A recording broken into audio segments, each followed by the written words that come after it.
Oke, kita lanjutin lagi ya. Jadi kita lanjutkan untuk momentum linear tadi pada suku koordinat pusat massa. Jadi kalau kita lihat ada P di sini sama dengan M kali V, dan kemudian diturunkan lagi menjadi F sama dengan M kali A.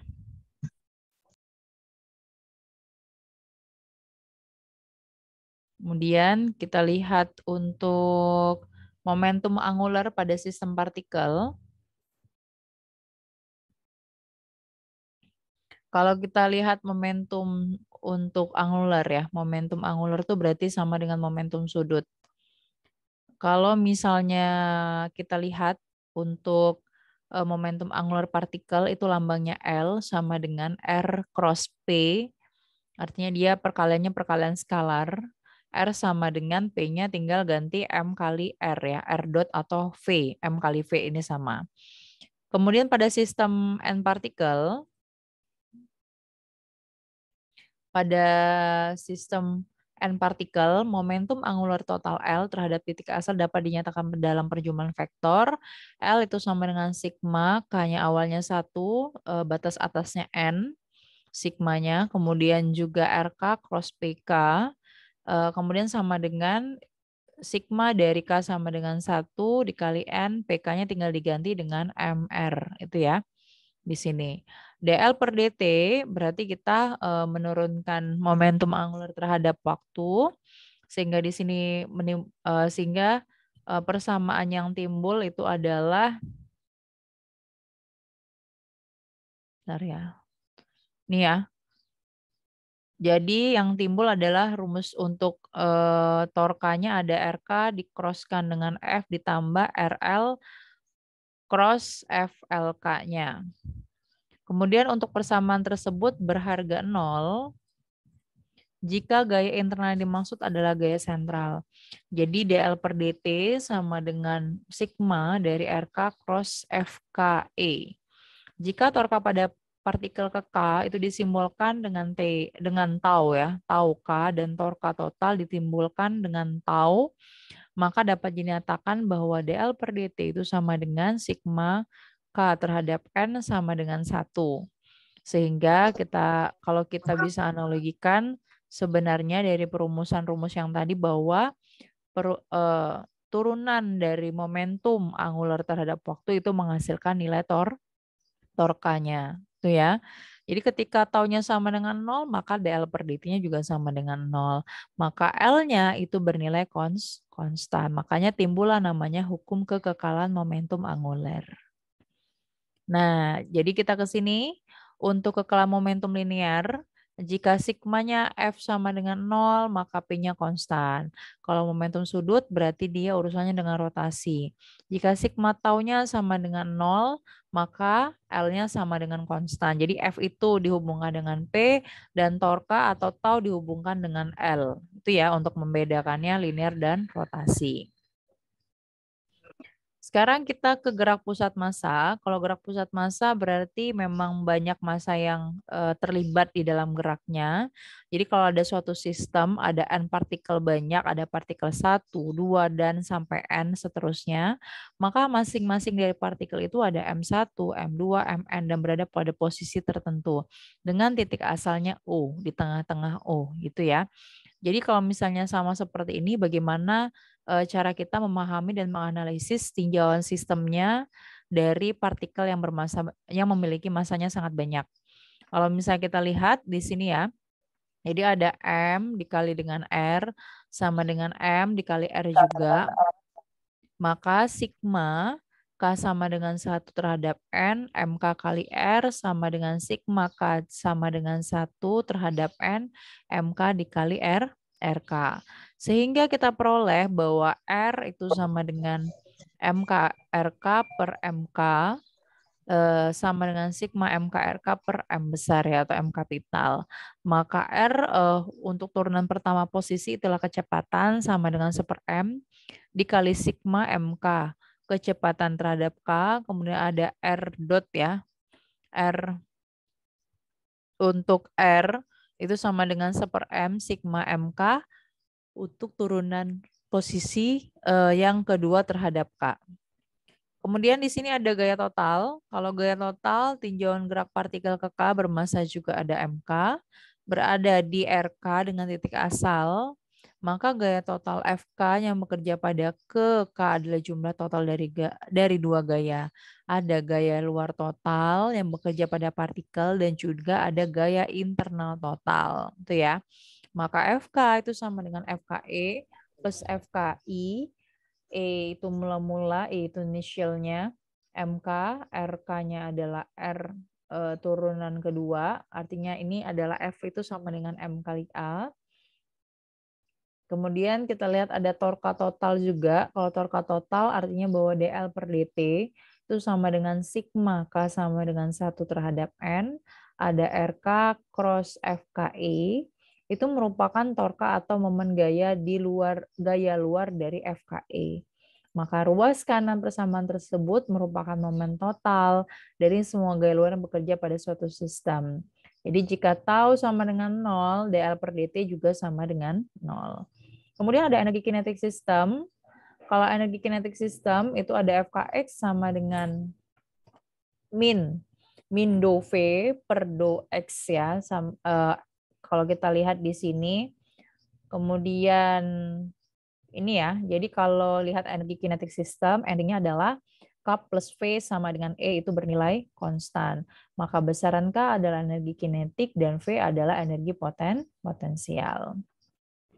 Kalau misalnya kita berbicara tentang kerangka acuan pusat massa, jadi pada saat massa berada pada jarak tertentu R, kalau untuk R1 di sini ya, itu merupakan vektor dari R1 dikurangi dengan RCM-nya. Jadi ambil garis tengahnya, tingginya seperti apa. Itu merupakan vektor posisi partikel 1 relatif terhadap panjangnya. V-nya juga sama seperti itu. Ini ya ada V1 dikurang VCM, itu merupakan kecepatan partikel 1 relatif terhadap garis tegaknya atau CM dia di sini. Tuh untuk kerangka acuan pusat massa. Ini tadi sudah kita bahas, ada contohnya, ada gerak roket, ada teori benturan atau tumbukan. Ada yang masih ingat tumbukan ada berapa macam? 3, Bu. Ada 3. Bu. Iya, jadi kalau dari tumbukan itu ada nanti kita belajar tentang tumbukan lenting sempurna, lenting sebagian, sama tidak lenting sama sekali. Jadi kalau misalnya tadi untuk gerak roket udah kita bahas ya sebelumnya, kita langsung ke tumbukan aja. Jadi tumbukan itu macamnya ada tumbukan elastik, artinya bahwa pada tumbukan elastik ini momentum linear dan energi kinetiknya bersifat kekal ya, tidak ada gaya luar yang mempengaruhi. Dianalogikan bahwa PI sama dengan PF dan KI sama dengan KF. Kalau tumbukan tidak elastik, ciri khasnya pada tumbukan ini momentum linearnya akan kekal, tetapi energi kinetiknya tidak kekal. Kalau dibuat suatu persamaan, PI sama dengan PF dan KI tidak sama dengan KF. Artinya memang tidak ada hukum kekekalan momentum linear yang berlaku pada tumbukan tidak elastis. Artinya energi sebelum itu berubah ya dibanding energi setelah. Bisa jauh lebih besar, bisa jauh lebih kecil. Nah, jadi tumbukan elastik, kalau misalnya kita lihat gambarnya di sini ya, kalau untuk momentum linear dan energinya itu kekal, sebelum tumbukan dia seperti ini. Jadi M1 mau menumbuk M2 dengan V kecepatan awal. Kalau setelah tumbukan, nah nanti tumbukannya bisa membentuk suatu sudut atau enggak itu tergantung dari tergantung dari awalan yang kita berikan. Jadi kalau kita lihat M1-nya dia ke arah sumbu X positif ya, sedang XY positif, kalau misalnya M2-nya dia ke arah sumbu X positif dan Y negatif ya ke bawah. Berarti sini ada sudut yang terbentuk. Ini tumbukan elastik antara dua benda. Tuh. Jadi kalau seperti ini bisa kita uraikan nantinya kita membentuk suatu rumus yang baru. Jadi ada P1 inisial ditambah P2 inisial mula-mula sama dengan akhir. Udah paham lah pasti ini ya. Momentum awal sama dengan jumlah dari momentum akhir. K-nya juga sama karena dia kekal, awal sama dengan akhir. Sehingga untuk P1 sama dengan M1 V1, sehingga kalau P2-nya momentumnya 0 ya. Kenapa 0? Karena dia tadi posisinya diam, M2-nya itu posisinya diam. Yang bergerak adalah M1 menumbuk M2. Makanya P2-nya itu 0. Sedangkan P1 untuk finalnya ada tetap ya dia bergerak. Kalau kita lihat ada V1F bergerak, kemudian V2F finalnya juga bergerak untuk bola M2 yang keduanya. Kemudian kalau K1 ada setengah MV1 kuadrat, sedangkan K2 karena dia diam juga tidak ada kecepatan, otomatis K1-nya itu sama dengan 0. Nih, kemudian kita lihat lagi ada K1F-nya di sini ada setengah MV1 kuadrat, sedangkan K2F-nya finalnya ya. Ini kan tadi mula-mula, jadinya akhirnya. Semuanya bergerak punya kecepatan akhir, sehingga ada apa ya? Ada masing-masing punya energi kinetik. Dengan menguraikan bersamaan di atas, maka bisa kita peroleh, kita masukkan aja rumusnya, M1V1 mula-mula sama dengan M1 kali V1 setelah cos theta, pakai cos ya, cos sami samping, ini bagian samping sumbu X-nya, dan kemudian miringnya, makanya dia pakai cos. Ini ya sudut yang dibentuk itu terhadap sumbu X.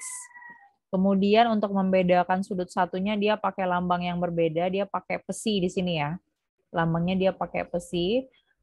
M1V1-nya tadi 0 sama dengan M1 kali V1 setelahnya atau aksen ya kalau kalian tahu. Itu dia ada angkanya, ada nilainya. Kemudian cos theta itu kita masukkan juga jadi sin. Kalau kita mau pakai sin juga bisa. Jadi kita analogikan pakai sin dulu, sin demi. Berarti depan per miring. Di sini ya, depan terhadap sumbu Y. Kemudian tinggal kita masukkan di sini setengah MV1 kuadrat mula-mula sama dengan setengah MV1 kuadrat setelah ditambah setengah MV2 kuadrat setelahnya. Sebelumnya untuk V2 nggak ada karena tadi nilainya 0. Maka pada keadaan tertentu MI mula-mula M1 dan M2 dan V1 mula-mula diketahui nilainya, sedangkan V1 setelahnya, V2 aksennya, theta dan pesinya adalah besaran yang tidak diketahui nilainya. Jadi intinya kita bisa menggunakan rumus ini pada keadaan tertentu saat kedua buah bendanya itu bergerak dengan kecepatan tertentu dan pada sudut tertentu. Itu ya. Ini baru bentuk rumusnya aja. Sebenarnya kalau ada angkanya tinggal kita substitusikan aja. Selanjutnya bisa kita eliminasi dari atas tadi, misalnya ada theta dan menemukan kaitannya. Jadi antara M1 kali V1 dikurang M1 kali V1 aksen dikali cos theta, itu sama dengan M2 kali V2 cos besi. M1 V1-nya itu sin, pakai sin itu juga bisa, yang tadi ya, yang ini, kata ibu kita tinjaunya terhadap cos dan juga terhadap sin. Ini jadi tinggal pindah ruas aja nih, yang kanan tinggal pindah ruas ke kiri gitu. Makanya dia jadinya seperti ini. Gitu. Setelah dapatlah V2 kuadrat final sama dengan M2 per M1 dalam kurung V1 kuadrat mula-mula dikurang V1 kuadrat aksen atau setelahnya. Itu ya untuk mendapatkan kecepatan akhir pada benda kedua yang setelah ya, atau final atau yang bagian aksennya. Tuh. Tapi apabila diselesaikan dengan solusi yang berbentuk ini juga boleh, juga bisa kita pakai V1F per V1 inisial sama dengan M1 per M1 plus M2. Dalam kurung cos theta plus minus tinggal dimasukkan nanti tetanya berapa, M-nya juga bisa. Bisa menggunakan ini juga. Sekarang kita ke tumbukan tak elastik. Kalau tumbukan tak elastik, dia punya ada beberapa kasusnya dan dia juga punya nilai koefisien restitusinya yang berbeda-beda. Jadi beberapa kasus tumbukan besarnya energi kinetik sistem sebelum dan setelah tumbukannya tidak sama. Jadi ada perbedaan energi awal dan energi akhir, ini disebut dengan disintegration energi Q dari reaksi, bahwa Q itu hasil dari kinetik setelah dikurang kinetik awal. Kalau Q-nya itu lebih besar dari 0, maka telah terjadi tumbukan jenis kedua. Kalau Q-nya kurang dari 0, telah terjadi tumbukan jenis pertama. Kalau Q-nya sama dengan 0, maka telah terjadi tumbukan elastik. Itu ya, disintegration Q-nya. Contohnya seperti ini. Jadi ada tumbukan elastik, tak elastik antara dua partikel. Jadi kalau kita lihat untuk Q-nya itu bisa kita peroleh nanti pembentukan rumusnya berdasarkan hukum kalam momentum dan energi bahwa M1 kali V1 initial sama dengan M2 kali V2 final ditambah M2 kali V2 finalnya. Ini untuk hukum dan kekalan momentum untuk tumpukan tak elastik satu dimensi. Nah, jadi kalau kita lihat ada namanya besaran E di sini muncul, itu namanya koefisien restitusi. Kalau E-nya 1 maka tumbukannya lenting sempurna. Kalau E-nya sama dengan 0, tidak lenting sama sekali gitu ya, justru ya. Kemudian kita lihat analisis tumbukan pakai kerangka pusat massa. Tadi kan ada kerangka pusat massa, ada tumbukan. Nah, sekarang kita gabungkan kedua teori materi ini. Jadi misalkan partikel M1 yang berada pada X1 bergerak dengan kecepatan V1, sedangkan M2 itu partikelnya berada di X2 dalam keadaan diam. Jadi kalau misalnya kita analogikan seperti itu, maka untuk pusat massa XC dinyatakan dengan M1 plus M2 dikali XC sama dengan M1 kali X1 plus M2 dikali X2 pada posisi tertentu. Kecepatan pusat massa diperoleh dengan cara diferensiasi, ada M1 plus M2 kali VC itu sama dengan M1 dikali V1 ya ini. X ini diferensiasi berarti X-nya diturunkan, posisi diturunkan terhadap waktu, berarti dia timbulnya A nanti. V. M1 kali X1 ditambah M2 dikali X.2. Sehingga dimunculkan untuk kecepatan massa pada VC itu rumusnya menjadi mu per M2 kali V1. Artinya ada massa yang tereduksi. Nih ya. Kemudian kita lihat ada sebelum sama setelah tumbukan. Jadi kalau sebelumnya dia seperti ini, saling ketemu satu sama lain. Tapi setelah tumbukan, yang M1-nya ke atas, M2-nya ke bawah. Ini juga sama sebelum dan setelah tumbukannya seperti apa. Kalau ini kaitan antara nantinya ada theta L dan psi L dalam sistem koordinat laboratorium dan theta C dalam koordinat pusat massa setelah tumbukan. Contohnya ada kasus di sini ya, Ibu kasih contoh. Kalau M1 sama dengan M2 itu terjadi tumbukan antara neutron dan proton.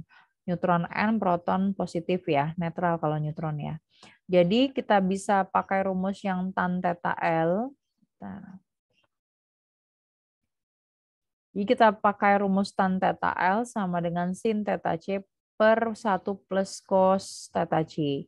Itu sama dengan sin ini kita pecah ya nantinya jadinya sehingga menghasilkan tan theta C per 2. Sudut theta C-nya itu memiliki nilai antara 0 hingga pi 180 derajat dan theta L dapat memiliki harga maksimum pi per 2.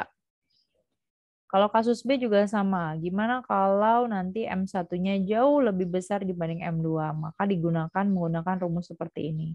Tan theta L itu mendekati sin theta C per cos theta C sama dengan tan theta C. Sehingga tan theta L sama dengan theta C. Kalau kasusnya nanti M1-nya lebih besar dibanding M2, partikel datang lebih besar massanya daripada partikel target. Maka dalam kasus ini theta L harus sangat kecil berapapun besar theta C. Ini ya. Jadi tumbukan dalam kerangka acuan pusat massa. Jadi kalau kita lihat ada M1 ke kiri, M2-nya ke kanan. Mereka bertumbukan sehingga V1 aksen sama dengan min 2V aksen atau V1 aksen sama dengan V2 aksen. Ini untuk lenting sempurna, seingat Ibu. Ini tumbukan dalam kerangka acuan pusat massa.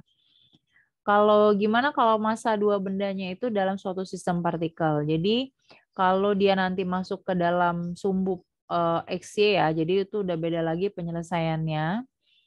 Kalau untuk koordinat gerak relatifnya.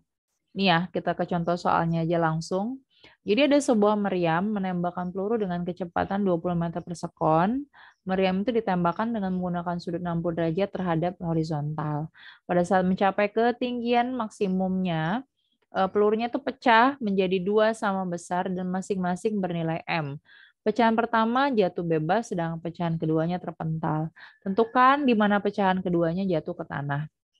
Itu ya kasusnya. Ini paling sering banget sih soal-soal pas SMA ini. Jadi jawabnya seperti ini penyelesaiannya. Jadi ini kita melibatkan gerak parabola juga. Kalau untuk sumbu X pakai cos, sumbu Y dia pakai sin. Jadi sumbu X di sini ada V0 cos alfa sama dengan 20 cos 60 derajat. Sehingga cos 60 itu setengah kali 20 makanya dapatnya 10. Kemudian ada V0 sin alfa itu sama dengan 20 kali sin 60 derajat. Sin 60 itu setengah akar 3. Setengah akar 3 itu berarti 20 dikali setengah itu 10 ya. Akar 3 itu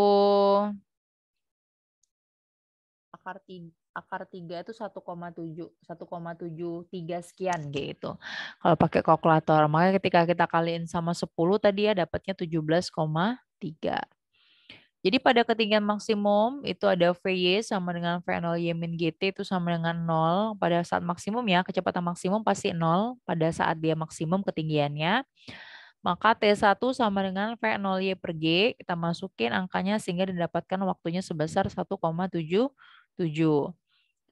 Kemudian ada X1, X yang bisa kita cari posisinya sama dengan V0X kali T1 karena pada posisi X dia GLB dan posisi Y dia GLBB gitu ya. Sehingga kita dapatkan X-nya sebesar 35,4 meter.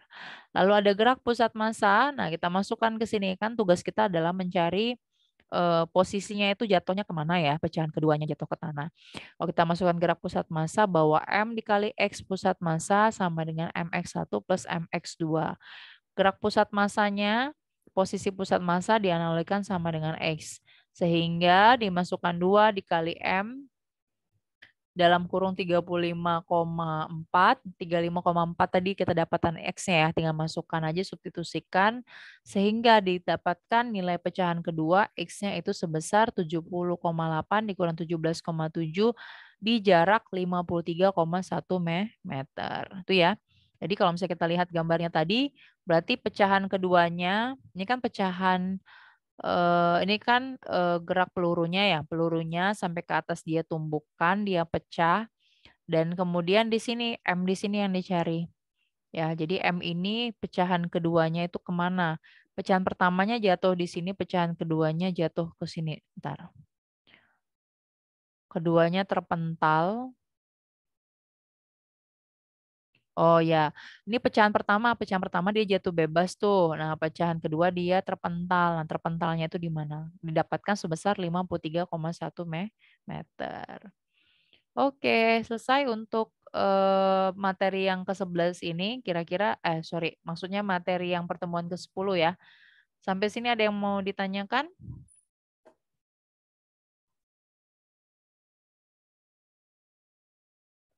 Ada yang mau ditanyakan nggak? Belum, Bu, sejauh ini. Belum ya? Bisa dipahami ya untuk gerak roketnya ya? Sama gerak Bisa, partikel. Bu. Oke, nanti Ibu kirim, kemudian silakan dipelajari kembali. Kalian habis kuliah sama Pak Yusuf tadi ya? Iya, Bu. Oh, kuliahnya online? Apa offline? Iya, Bu. Online. Online. Oh, online. Ya, karena Ibu lihat ini posisinya nggak di kampus ya. Lagi di tempat masing-masing ya. Oke. Udah itu kali ya untuk pertemuan hari ini. Nanti belum Ibu kasih tugas dulu karena ini rangkaiannya sama kayak lanjutan dari momentum dan impuls. Kita ketemu hari Jumat ya untuk perkuliahan di pertemuan ke-11 berarti. Jadi pengen Ibu dalam 2 pekan kita 4 pertemuan itu kita kebutkan materinya. Nggak apa-apa ya, biar cepet beres ya. Ya, tentu kalian punya banyak mata kuliah lain dan juga akan menghadapi UAS juga nantinya bulan-bulan Desember. Jadi mau sibuk pengennya duluan aja kitanya nanti. Oke, makasih banyak ya untuk pertemuan hari ini. Jangan lupa isi daftar hadir dah. Mau saya Ibu buat deh. Udah Ibu buat kan ya daftar hadirnya hari ini ya? Iya, Bu. Oke, Iya, Bu. makasih banyak ya Ibu akhiri. Wassalamualaikum warahmatullahi wabarakatuh. Waalaikumsalam warahmatullahi Waalaikumsalam wabarakatuh. warahmatullahi Terima kasih, Bu. wabarakatuh. Iya, sama-sama.